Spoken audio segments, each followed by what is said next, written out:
আমরা সবাই চাই বাচ্চার ব্রেন সুপার ফাস্ট কাজ করুক, কিন্তু সত্য কথা, এবিসি আর 1 2 3 শিখে ব্রেন শার্প হয় না।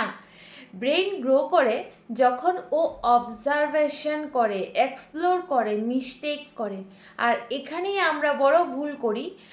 প্রথম ভুল, আমরা খুব বেশি ওকে কারেক্ট করতে থাকি।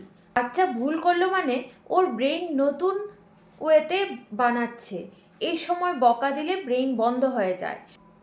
স্ক্রিন, সাউন্ড আর লাইট দিয়ে ব্রেনকে এক্সাইটমেন্টে আনা যায়, কিন্তু ওর ডিপ থিঙ্কিং শূন্য হয়ে যায়। তৃতীয় ভুল করছি, ফাস্ট কালচার। আমরা সব কাজ তাড়াতাড়ি করিয়ে দিই। জুতো বাঁধা, খাওয়া, ছোট সিদ্ধান্ত। স্লো অ্যাক্টিভিটিতেই ব্রেনের প্রবলেম সলভিং পাওয়ার জন্মায়। চতুর্থ ভুল, সেন্সরি লার্নিং ইগনোর করা।